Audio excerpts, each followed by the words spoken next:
মাঝরাত 3টে নাগাদ এই রুবির যে আনন্দপুর, সেই আনন্দপুরের নাজিরাবাদে ভয়াবহ বিধ্বংসী অগ্নিকাণ্ডের ঘটনা ঘটে। আগুন কিন্তু এখনো পর্যন্ত নিয়ন্ত্রণে আনা যায়নি। ভেতরে এখনো পর্যন্ত 6 জনের আটকে থাকার আশঙ্কা করা হচ্ছে।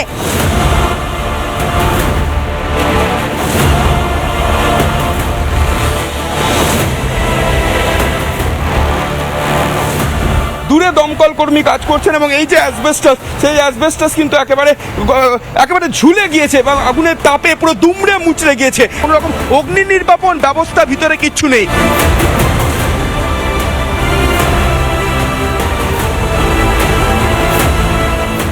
একাধিক শেড ভেঙে পড়ে রয়েছে। এখানে রীতিমতো রান্না বান্না চলতো। দেখুন রয়েছে হাড়ি হাতা সবকিছু ছড়িয়ে পড়ে রয়েছে। দেখুন এখনো দিকে দিকে আগুন জ্বলছে, ধোঁয়ায় ডেকে গিয়েছে গোটা এলাকাটা।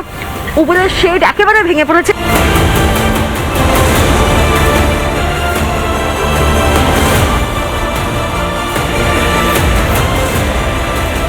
তিনজনেই ছেলেকে মানুষ করার জন্য গ্রাম থেকে এখানে এসেছিলাম।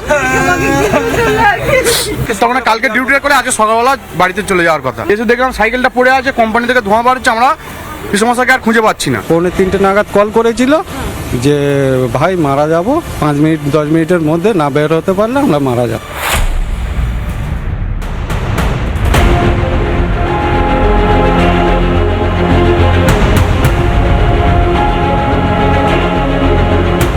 আপনি তো এলেন, তার দমকল মন্ত্রীও তো আসাটা কাম্য, মানে এটা তো তার দপ্তর।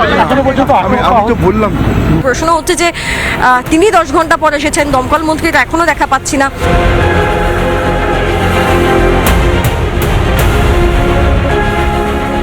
ওপাশ থেকে পিছন থেকে গেছিলাম, পরিস্থিতি খুবই খারাপ। তো কঙ্কাল পড়ে আছে। কঙ্কাল পড়ে রয়েছে, আপনি দেখেছেন? আমি দেখেছি, নিজের চোখে দেখেছি। দমকল কর্মীরাও কি, দমকল বিভাগও কি দমকল মন্ত্রীর মতো হয়ে গেছে? 12 ঘন্টা 13 ঘন্টা অতিক্রান্ত হয়ে গেছে, তিনি না ফোনে না সশরীরে তিনি আসতে পেরেছেন।